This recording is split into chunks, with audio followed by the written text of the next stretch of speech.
Okay, then really quickly, okay, so we've got this tab here. There's this clear all button, which is also really useful because we never used to have that, so that's nice. So you can hit the clear all button, comes up with a little window, and you can say, yes, I want to clear all the tabs. Okay, can you go full screen again? And I'll quickly do this last little bit. Okay, and then lastly, so we've got this MIDI CC messages tab. This is where we've been so far. Instead of that, I can go to MIDI behavior. And now this is exactly the same, except instead of sending pressure, roll, strip positions to MIDI CCs, I can now connect to things like polyphonic aftertouch, channel aftertouch, pitch wheel, program change, and you know what? I'm not actually sure I know what legato trigger is. Maybe Gert will be able to help us out. I'm sure he does. I'm sure he'll say in a minute. So simple as that. Legato being legato is in. Yeah, legato trigger. Yeah, I can. The name. I can. Yeah, with the name. Sounds interesting. Okay, so it's exactly the same set of controls. Click OK, and now I've put this tick basically where pressure meets polyphonic aftertouch, and now the pressure of the keys is sending out polyphonic aftertouch. So clear that. So you can do the same thing to pitch, aftertouch, program change. And there's one more thing that I briefly covered before, I think, but there's this extra one at the end called key position. And this is quite interesting as well, because now instead of, because what we can do now is send literally the key number that you press on the Eigenharp's key group will become the value that's sent out. So an interesting application for this is if I connect it to program change. So we've got program change here. If I connect key position to program change, just click OK with that. Actually, I'll do fixed channel. I'll just put it on channel 1, shall I? Okay, so key position is connected to program change. And then I'm going to go to my global settings and turn off send notes. So it's no longer sending MIDI notes. It's just going to be sending program change. And now if I go to main stage, you see I've got these 2 songs on the left. In fact, I'll create a couple more.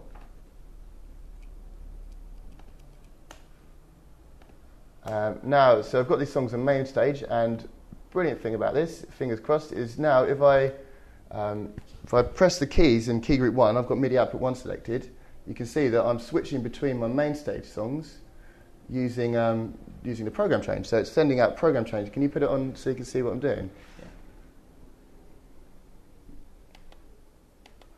So yeah, so it's done by key number now. So I'll press key 1, it's sending out program change 1. I'm pressing key 2, it's sending out program change 2, 3, 4, etc. And that will do that for the entire key group. Yeah.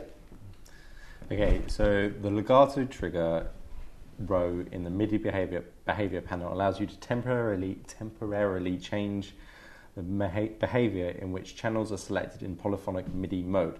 The legato trigger is activated when data of the expression signal exceeds 50% of the... Ah, nice. Okay, so in polyphonic mode, in that case, I imagine if I... so just to do this last little bit, legato trigger, so if I connect absolute strip position 1 to legato trigger, I'll go back to my global settings and put send notes back on, and I'll go to my song that's got the 4... It reuses the same channel instead of cycle. Yeah, so...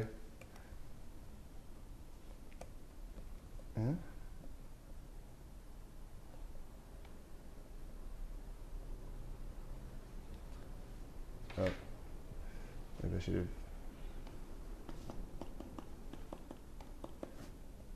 Sending the notes out but not getting anything. Oh, do I have to?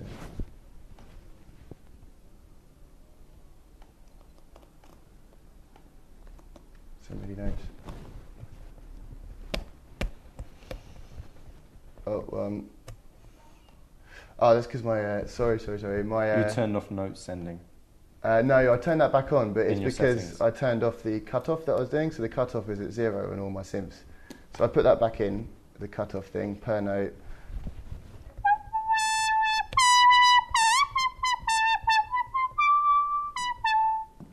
Okay, now absolute strip to legato trigger. Seems to be only sending...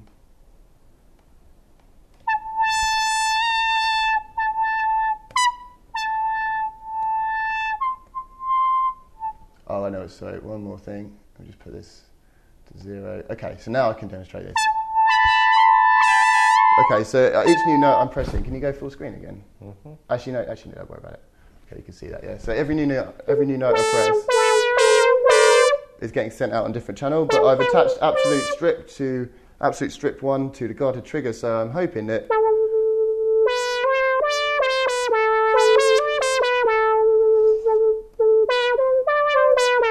yeah, so if I'm touching strip controller 1 here, absolute strip, so it's now the value is above 50%, and now it's just sending out on the channel that I've started on. If I let go of here, there it goes, polyphonic again. So there you go, that's the Legato trigger. And then I think I've covered everything in the MIDI. There's also the help box, but then that's everything. Yeah. Cool. Now we just come on to any the questions. Going to have to be relatively quick. Okay, so let me just key group one. If you want to ask Dave any questions, put them in now so we can try and save time. So just that percussion key group one, I'm not quite sure exactly if I've got that right, but what you can do is, you've got the mode key for the percussion key group. You can select sampler 3, sampler 4, audio unit 3, audio unit 4, but here you can also select MIDI output 2. It's either MIDI output 1 or 2 here. So now these keys are sending out MIDI output 1. So then you could, or MIDI output 2.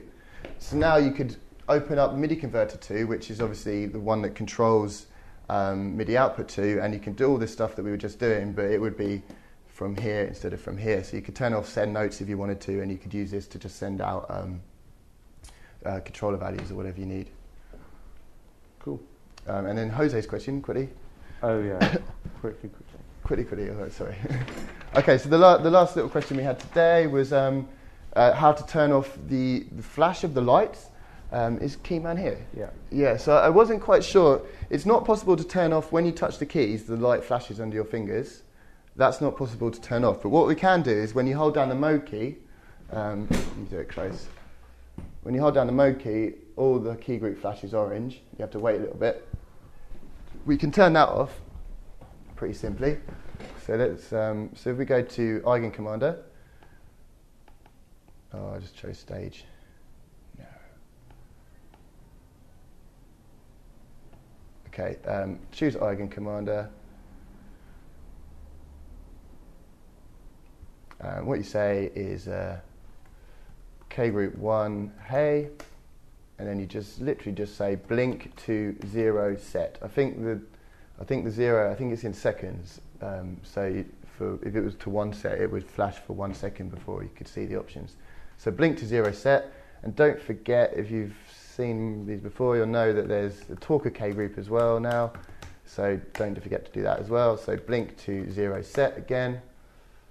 And now if I press the mode key, doesn't flash, just goes straight to that, which is actually really useful because so if you're performing, it's good to just be able to quickly have a look at what instrument you got selected or whatever. So it's quite good to turn that off sometimes. Right. Yeah. Cool. All right. So I don't think there's any questions so far. Just wait a couple more seconds. Sure. Anything for next week as yet? No, sorry. Yeah. Anything you want Dave to cover? Give us an email about it.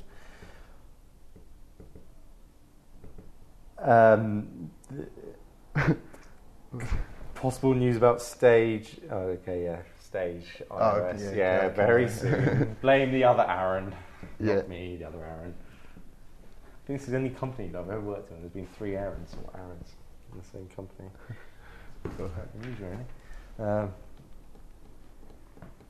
Cool. Cool. So I think everyone's happy.